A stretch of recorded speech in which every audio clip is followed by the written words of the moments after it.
Everyone has been talking about catchers. We're going to play a game of catcher musical chairs on today's show, where we think these players will land. And the Rookie of the Year votes came out. We're going to have maybe some unpopular opinions on how this turned out today, all on today's episode of Locked On Guardians. You are Locked On Guardians, your daily podcast on the Cleveland Guardians, part of the Locked On Podcast Network. Your team every day.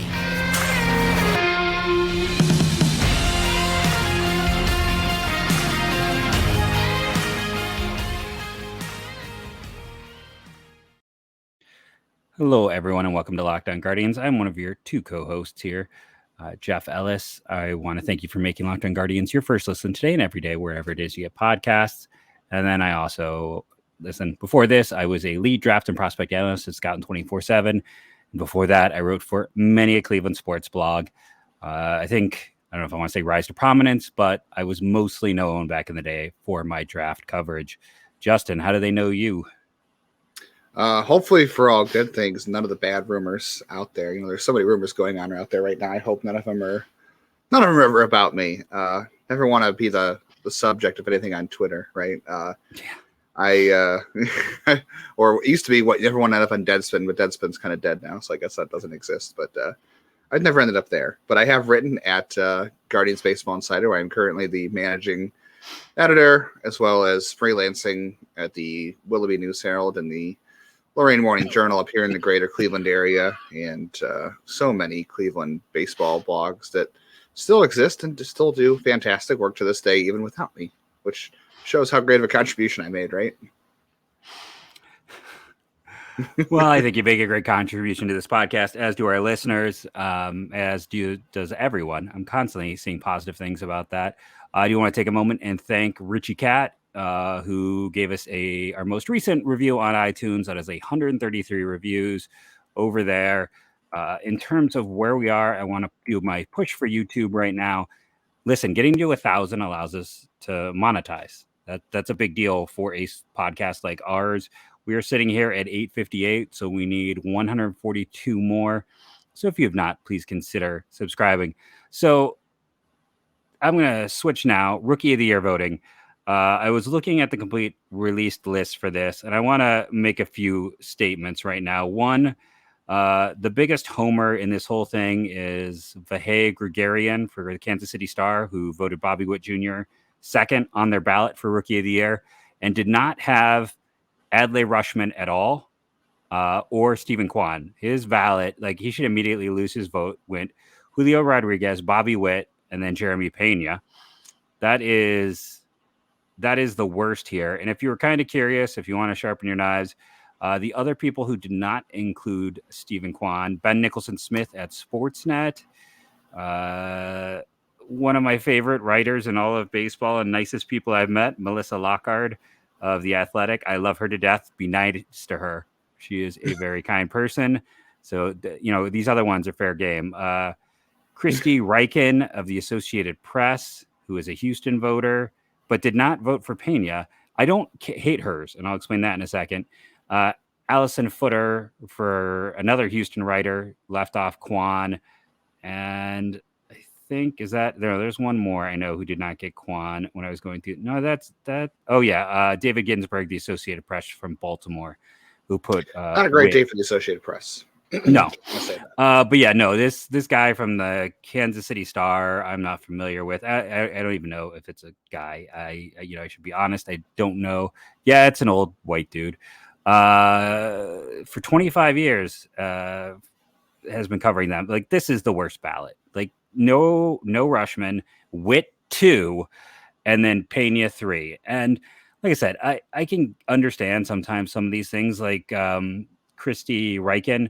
I understand putting George Kirby 3 because you want his name on the ballot. You want him. He's not going to get there, but I've talked about it. I thought he was the 5th best rookie in the American League this year. I understand voting for someone to at least allow them to be on the ballot. Let their name pop. I don't hate that. And I totally get that vote. Bobby Witt Jr. too is a joke. He wasn't even a top 5 rookie this year in the American League. I'm sorry, he wasn't. He had some great counting numbers, but the defensive numbers were pretty terrible. If you're going to vote him 3, fine. Like that third group, no, not even fine, because like it's a clear top 3. Like it's not even really debatable. If you wanted to vote him just so he appears like Kirby or Pena, but it's like Kirby, Pena should be 4 and 5. Witt is 6, and then like Brandon Burke, I think of Texas, would have been 7 for me. And it's kind of the problem when you only have 3 votes. But outside of this really homery vote, the rest of them kind of make sense.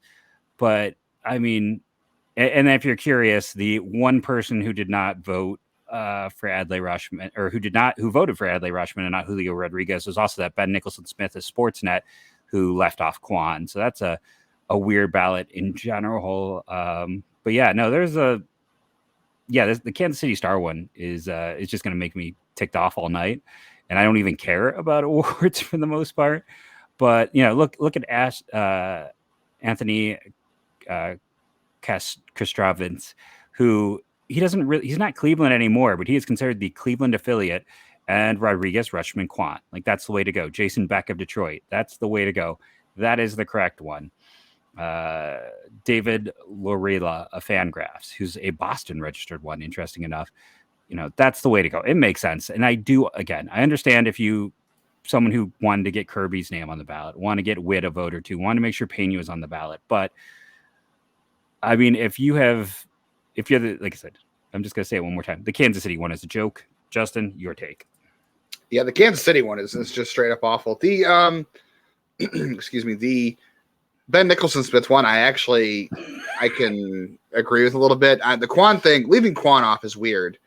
The Rutschman over Rodriguez thing, I totally buy. He laid out on Twitter his argument for Rutschman over Rodriguez, and I said that makes sense. I can see how you consider it from that point of view. And Rutschman had a fantastic year. He was by far he was probably the second best catcher in all of baseball this year. If you just go by straight rate stats and don't look at games played, there was a lot of things he did well, and he made a big difference to the Orioles this season.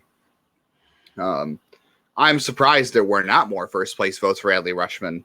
I was not surprised at all. Stephen Kwan finished in third. Leaving Stephen Kwan for your ballot is just silly. It's just silly. I'm sorry. Jeremy Pena, it's same. Jeremy Pena is very similar to Bobby Witt Jr. The defensive numbers were fantastic for Pena, but he had an OBP below 300. That's bad. The counting stats, 22 homers, 11 steals. That looks sexy. Just like Bobby Witt's 20-30. That looks sexy, but I'm sorry. The OBP is below 300, and the defensive metrics are bad for him. You should feel bad for voting either of those guys ahead of Stephen Kwan. But everyone, there's a lot of people who have a very angry Twitter timeline right now about Stephen Kwan not winning, and I think it's silly. Look, at any other year, probably Stephen Kwan wins, or he's like top 2 or whatever. People are like, oh, they didn't even consider him. There was nothing to consider. Julio Rodriguez was the best rookie in the American League. There wasn't even an argument. There was not even an argument. I mean, everyone's like, oh, Stephen Kwan doesn't strike out. Julio Rodriguez strikes out a lot. These people act like, Jeremy Pena had 253. Okay. Julio Rodriguez struck out just the same rate as Jeremy Pena, 24-2 for Pena, 25-9 for Rodriguez. That's a negligible difference. Julio Rodriguez hit 285, 345, 509. So you could say, oh, he struck out over 100 times. Well, that's great, but he hit 284. His average was good. Everything he did was good. He hit homers. He stole bases. He hit for average. He got on base. He hit for power. He was the best rookie. And it's okay to feel like your guy got slighted and be a fan of your guy. And, nobody can tell you how to be a fan, but, let's not cry foul about elections here, about rookie of the year and this whole voting thing. Like, I'm sorry. People are saying, oh, they only care about power. No, Julio Rodriguez stole 25 bases and he hit for a good average and he got on base just fine. Everything he did was great. The only egregious thing, like you said, is leaving Stephen Kwan off your ballot because he was clearly the third best rookie in the American League. And I think I would have seen more first place votes for Rutschman. Rutschman winning over Rodriguez wouldn't have made sense to me in the long run, but I'm surprised I didn't see more first place votes for Rutschman just because of the value he added to the Orioles team as a catcher. That makes a difference, you know?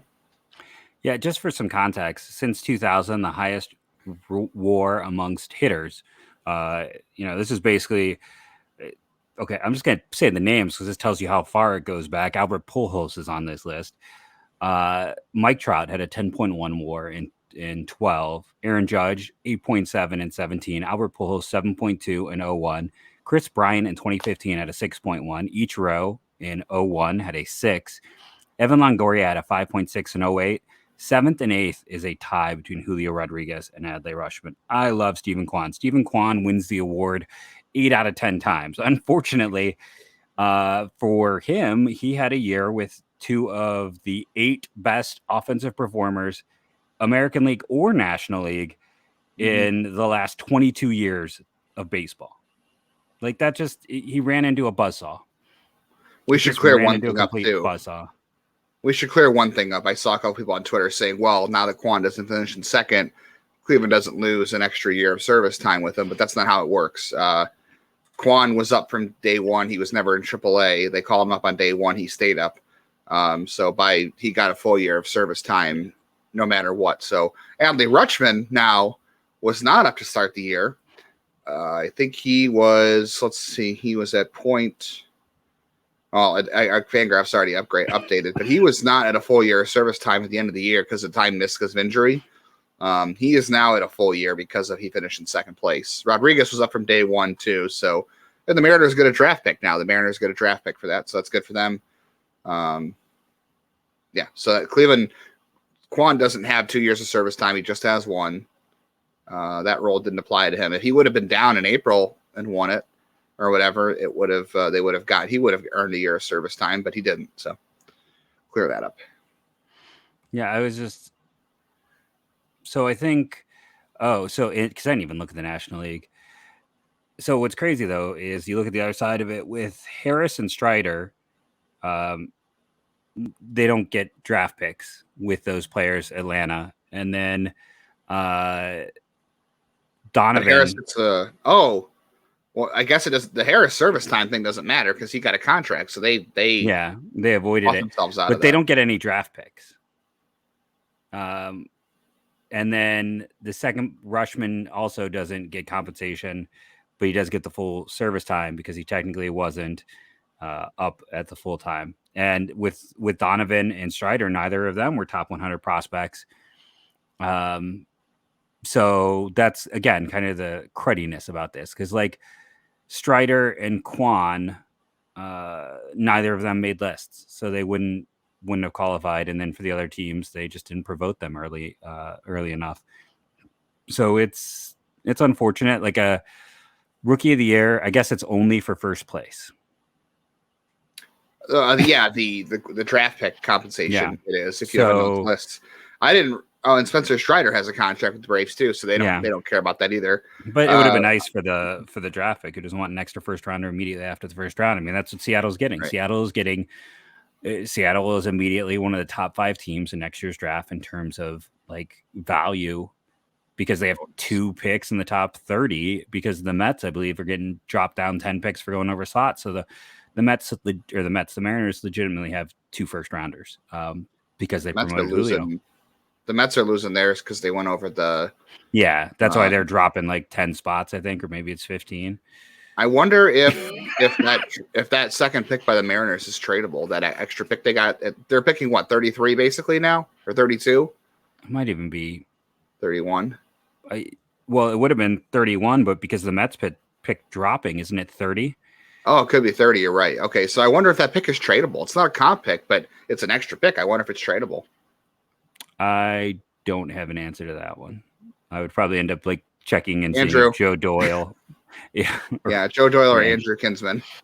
But yeah, no, it's I don't know, it's just interesting to look at. And again, Kwan had a great year. He should have been third. There's some logic to any of them outside that Kansas City person who was just awful.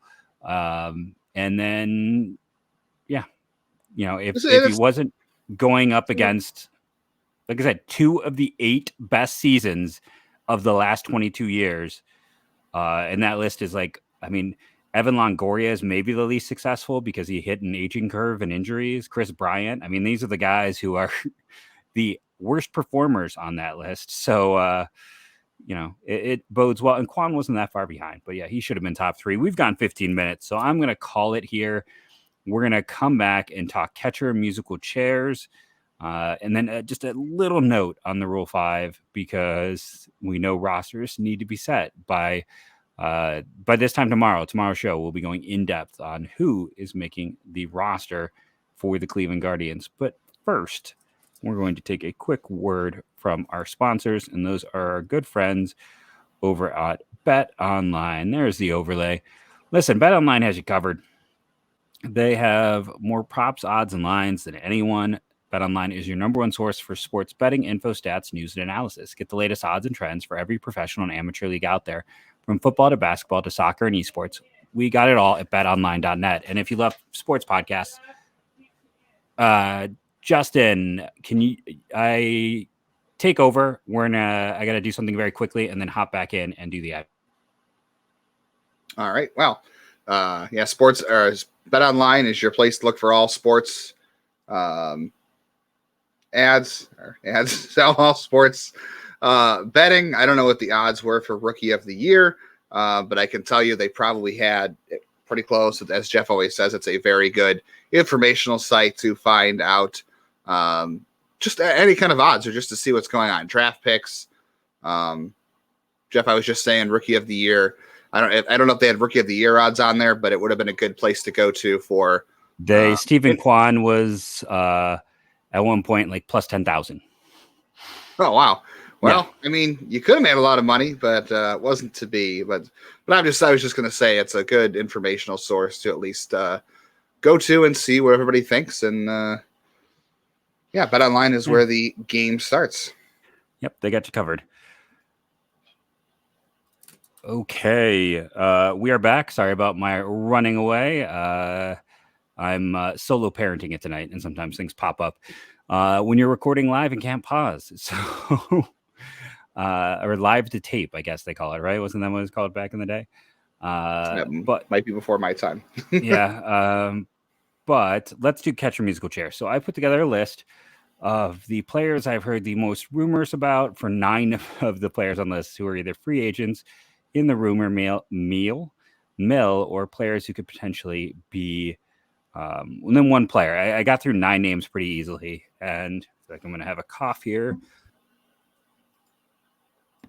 So, Sean Murphy, Alejandro Kirk, Wilson Contreras, Christian Vasquez, Danny Jansen, Mike Zunino, Gabriel Moreno, Gary Sanchez, Omar Narvaez, and then Kyle H of the Yankees. I included him at 10 just because I was going through and looking at stuff.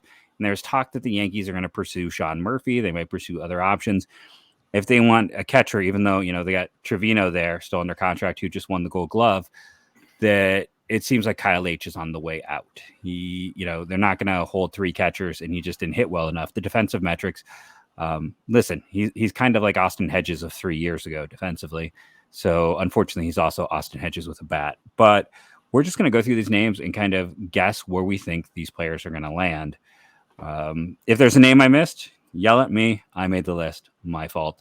But that is our list. So I guess we'll start off with the object of everyone's desire, the one that everyone is already mocking up jerseys for to Cleveland, and that's Sean Murphy. Where do you think Sean Murphy's going? If I had to guess right now, out of all the teams that need a catcher coming up, I'm going to say it's going to be St. Louis. Agreed. I know we said this yesterday on the show. And real quick, before we move on the list, I know I don't get hung up about this too much. The White Sox, there was talk about the White Sox being interested in Sean Murphy. The White Sox do not have the pieces to get Sean Murphy. Let's be real right now. Their farm system is not good. Maybe Oakland has some value in certain players in the system. You don't know. Sometimes they see a guy and they're like, all right, we like this guy. We can do with him and develop him. So maybe they're more interested than the outside eye would think. But on the surface, it doesn't look like the White Sox have the pieces to get it done. But a little coincidental, don't you think, that supposedly maybe the Guardians would be if it was Sean Murphy. And don't you know what? The White Sox are interested. Like all these rumors that are coming out are coming from Oakland. Guess what? They're interested in Sean Murphy. They're interested in Sean Murphy. That team's interested in Sean Murphy. Who do you think is letting all these rumors out? It's not Cleveland. It's not the White Sox. It's not the Cardinals. It's not the Rays. It's the Athletics. The Athletics are trying to create a market. They don't need to create a market because Sean Murphy's great. But everyone's interested in him for a reason, and Oakland's going to let it be known because it's going to drive up the value. So when you hear rumors about that kind of stuff, just again, who does it benefit? It benefits Oakland. Yeah, and just as a quick thing, why we kind of agreed as we were sitting there last night and discussing this. St. Louis has a big need. Is it Jose Herrera is maybe the projected backup? Is that like back of my head? That could be wrong. Who's the former prospect? They have obviously a weak spot there. Andrew Kitzner and Ivan Herrera. But they also have depth for days. Like Nolan Gorman may not have a place to play. There's questions if they'll trade Tyler O'Neill. They have a lot of prospects in the upper minors that are very interesting. They can do it without giving up Jordan Walker and make it work. I think they're more likely to trade prospects. I think they have the right prospects to trade. And there's more of a recent trading history with those two teams. So sorry. I think if all things are equal, this offseason plays out. And I mean, if they want him more than anyone else, they can get him because they have Jordan Walker. Again, I don't think they're going to trade Jordan Walker, but Walker is going to trump anything that Cleveland can offer. And that's just the way that goes. Again, I don't think it's going to cost Walker, but Mason Wynn is a really interesting guy. Tink Hence is a really interesting guy. And they might be more willing to move some of those guys than I think Cleveland is with their big three pitching arms. Next up on the list, Alejandro Kirk. I mean, hey, you saw that Jim Bowden tweet, and that guy's never wrong. So that means if they're not getting Murphy, that they must be getting Kirk, right? I mean, I guess I'll lead off on Kirk. I think his team for next year is the Toronto Blue Jays. I don't think he's going anywhere. I think he has been productive. He has 5 years of team control. And again, the front office there had its roots in Cleveland, where they like to develop offensive first catchers. Listen, the pop time is going to be an issue next year. You've heard Justin bring up great points on the importance of pop time, but he's also an elite framer. He's fine. I don't think they're going to trade him. And he doesn't make any sense to Cleveland because if they did trade him, I was talking with Blue Jays fans last night because they love my tweet about the value of catchers. And they were like, every trade, they wanted a pitcher. Like if they're going to trade Kirk, they wanted at least Tristan McKenzie as a starter.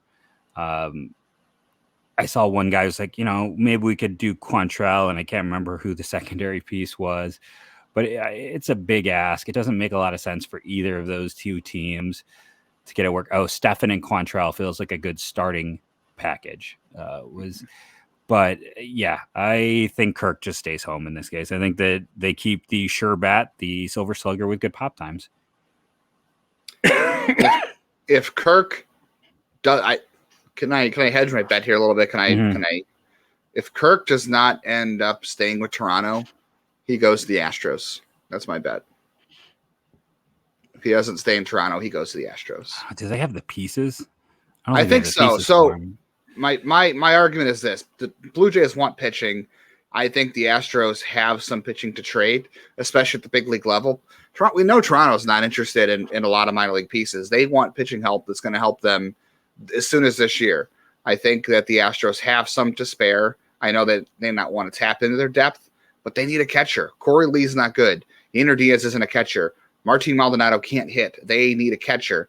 I think they have some big league pitching pieces to spare. They just gave Rafael Montero a ton of money, so maybe they trade another one of their relievers. I don't know. And they have, Hunter Brown. Like Hunter Brown and a reliever isn't quite enough yet. I know Hunter Brown really probably not. You probably got to give him Diaz, and you probably got to give him somebody else. But I think the Astros have enough to get it done if they think they want him. Like Hunter Brown, some places is like a back end of the top 100. Other places have him closer to 50.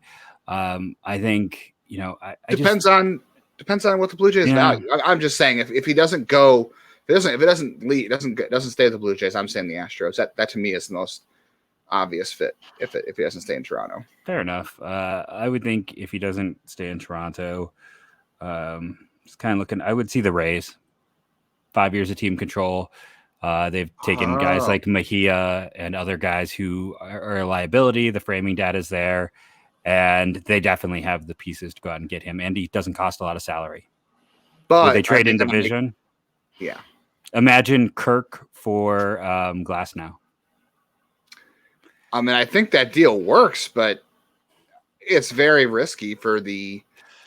The Blue Jays would do it because I think they want to get this done now, but it's that might be one of the rare trades that could work. You're right. I can see it. I mean, on paper, makes sense. On paper, they make the most sense, but that's on paper. That's not with everything. Who's next? Let's see. So it's back to you. And of course, I closed that chat bubble for a second. So third on our list, Wilson Contreras, the free agent. Wilson Contreras. I'm going to go Wilson Contreras to the Red Sox. They need a catcher. They're not going to get Murphy. They will spend the money on Wilson Contreras. That's a good one. The Red Sox are on the list. I was debating them versus the Giants. I feel like the Giants have been talking about spending money this offseason as well. Joey Bart was awful in all phases of the game last year. And, there's talk that they'll trade for Murphy, and they do have pieces. They have a solid minor leagues. It's not like spectacular, but it is solid and it's top heavy. And I wonder if they would just rather go out and buy someone. But I think Boston is a good call here as well. Those would be the two teams. I guess that means I got to start off with Christian Vasquez here at 4. So looking at Christian Vasquez, he obviously helped his value with the strong second half, continued strong play. He is 32 years of age, so there is some risk there. At his overall cost, and with the lack of players in system, I think he might make sense to the White Sox. I think he might actually be in that little window of what they can afford, and especially if they can, play Grandal at another position. And let's say, Grandal comes back and he's good, then he's a tradable asset. Once his season's halfway done and that salary isn't as high. But if they feel like they can't trust Grandal, he fits the right window. Yeah, I'm with you. I don't see a better fit for Vasquez than the White Sox with all these pieces off the board. I don't think the Giants are interested. I could see the Brewers, although I think the Brewers are going to be careful about what they do. I could see the Brewers being a fit, so I'd say White Sox or Brewers. I think depending on how things play out with Murphy, I think Cleveland will be in the mix for Vasquez, but I think the White Sox and the Brewers are probably. I think it goes White Sox, Brewers, Cleveland, and that likelihood for Vasquez. Can I go back and change? I'm going to change my my Kirk one to the Brewers instead of the Rays. Really? I don't think the Brewers have the pitching for Kirk. Do they? Oh man, really? Wow, that would be wow. You're Kirk plus another piece. I mean, wow. Think about the crazy. I mean, there's a logic to if they get Kirk and a lesser I was pitcher, thinking prospects. No, but if they go high end, you could have a really interesting deal with Kirk for Corbin Burns. Just like I said, you're probably doing Kirk plus, but if they don't get Kirk, I would actually recommend them for our next player, which is Danny Jansen. They do like to trade for catching, and there could be a logic of getting someone like Eric Lauer for Danny Jansen or something a little bit loud. And before someone's like, hey, why did you say not Plesac but Lauer? Because Lauer's been better. He has been. Or kind of one of those tiers for an Eric Lauer for Danny Jansen makes sense. Omar Narvaez, I should say, was a player that got in a trade. They have acquired catchers through trades, and I feel like they don't have a ton of great depth at that catching position. I guess Lauer hasn't been that great the last 2 years, so maybe he doesn't make as much sense.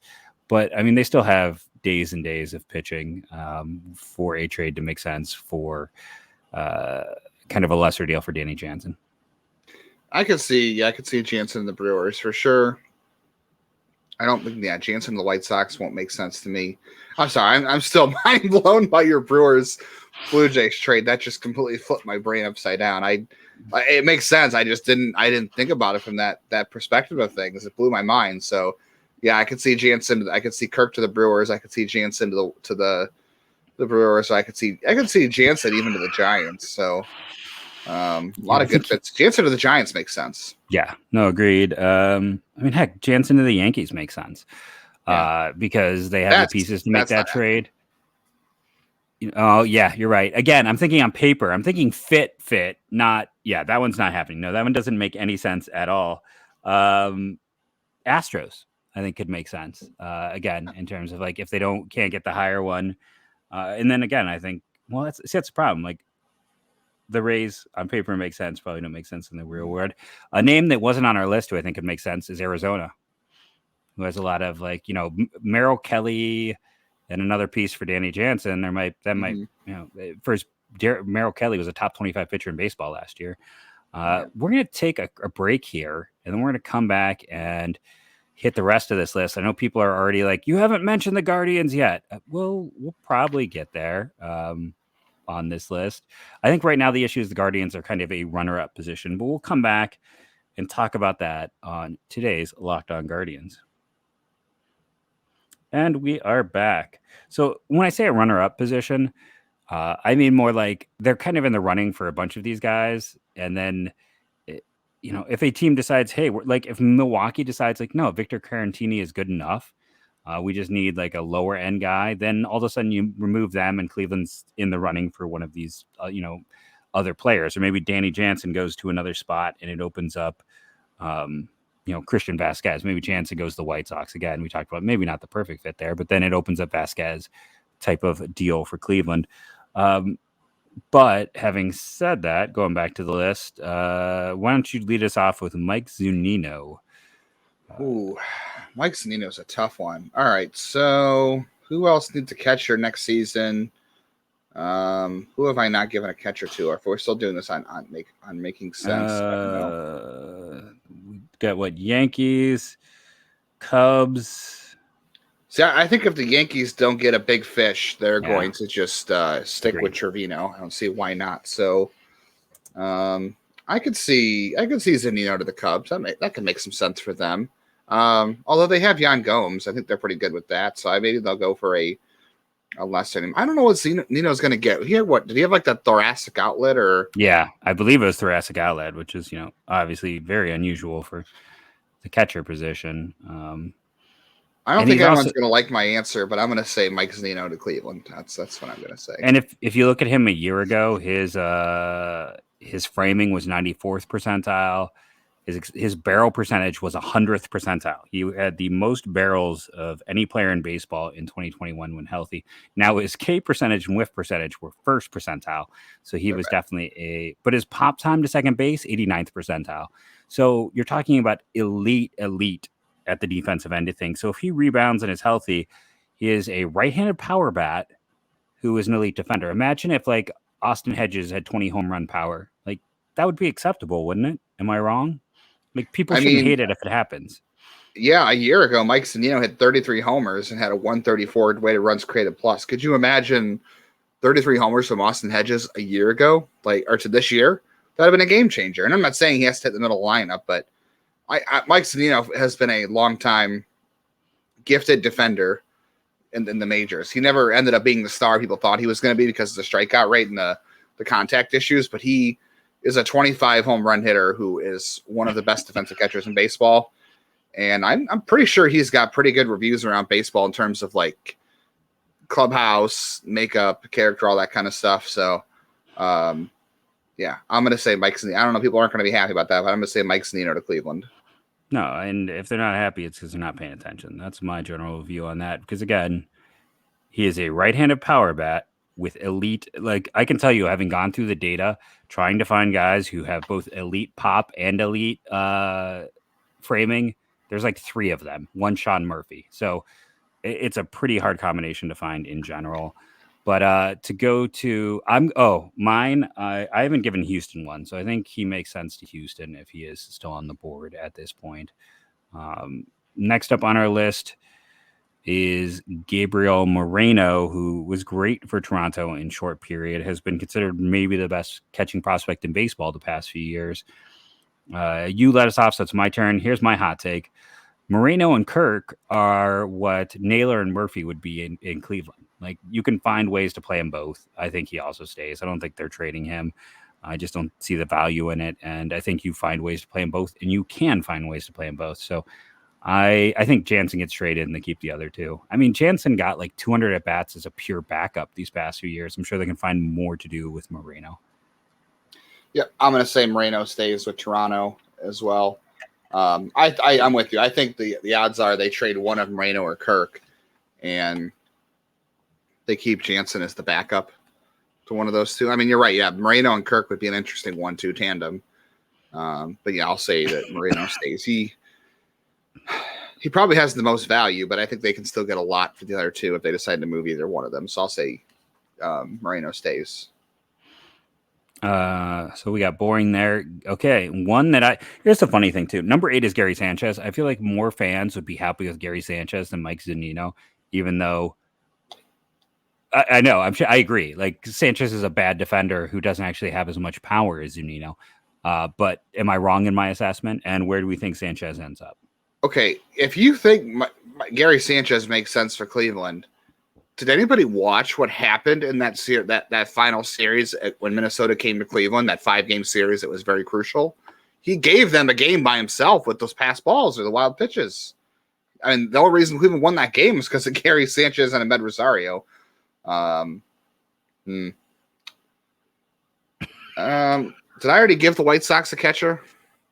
I want to keep Gary Sanchez in the AL Central. I think Gary Sanchez deserves to stay in the AL Central. So why not the White Sox? I don't know. Or maybe the Twins are probably done with him. I don't know. Yeah. Let's see. Pop time 79, framing 50. So there is something there. Barrel percentage is high. But yeah, he's a bat first guy whose bat isn't that good. How about the Rockies? I know they got Elias Diaz, I think, to extension, but they don't have a backup and they don't have a catcher. I think you're right. We didn't. Yeah, no, that's a good call. We didn't have him in the initial list, but they like to pay for power, and I think you're right. And they sometimes pay for name value. So good call. I'm going to agree with you. I think that's a great call. Golf clap. I left the Rockies off our list. You pulled that out of the air. I think that's awesome because that is a hard player to find a fit for. Next up, Omar Narvaez. This is where like the last guy in free agency I was willing to talk about. Like I looked at Tucker Barnhart, I looked at Kirk Casilli's numbers. I'm like, ooh, okay, yeah, let's not put them in. So if we're talking, Omar Narvaez at this point in time, I have a good one. Okay, I know I said they would stand pat at catcher if they don't get a big fish with Jose Trevino, but I'm pretty sure the Yankees would consider Omar Narvaez an upgrade on Kyle Higashioka, and he would be a left-handed hitter in a left-handed hitting friendly ballpark. So I will say Omar Narvaez goes and backs up Jose Trevino in New York. And Trevino is a righty, correct? So they could also platoon flip those. And I give a lot of credit to the Brewers. Narvaez, when he got there, was all bat, no glove, and he's a solid defender now. Pop times are bad, but he can frame. He can do a lot of other things very well. So that takes us to 10, which is I was struggling. And Kyle H. of the Yankees, I do feel like the Yankees are looking for an upgrade. They're not going to carry 3 catchers. So if they don't get a massive upgrade or they don't get a platoon, if they do get a massive upgrade or they do get a platoon guy who makes sense, where could Kyle H. go? Well, I'm going to stick with Narvaez going there. Mm-hmm. So, I was going to say Kyle H. maybe the Angels, but I could see Higashioka going to they're not going to help the Astros out, so probably not. I was going to say maybe the Angels, but they have Logan O'Hoppe and Max Stassi. That's a pretty nice. How about the Diamondbacks if they're going to try to? That's not an upgrade on Carson Kelly either. I don't know. That's a tough one. Pirates. If you were gonna, the people who hate my interrupting are just going crazy right now. If you want to see a horror show, go look up Max Stassi's everything on Baseball Savant. I don't think I've ever seen that much dark blue. It's to the point where I'm like, I was thinking, oh, maybe we should add him to the list because he makes $5 million. I'm like, oh my goodness, that might be one of the worst catching contracts in baseball right now. I'm going to say the Guardians because he's, Hedges-esque. He does everything well. He's not super expensive. He would be relatively cheap to acquire. Cleveland could work him in some kind of lesser deal, maybe even for someone like Nick Miklojak type of deal for him. I don't think it costs more than that, if that. And if they're going to I think they do adore Naylor, and if they decide Naylor's the man, then adding someone like Kyle H and letting Luke Maley go. And I mean, I guess I could look at the arbitration numbers, but there's a chance you might even save money on that.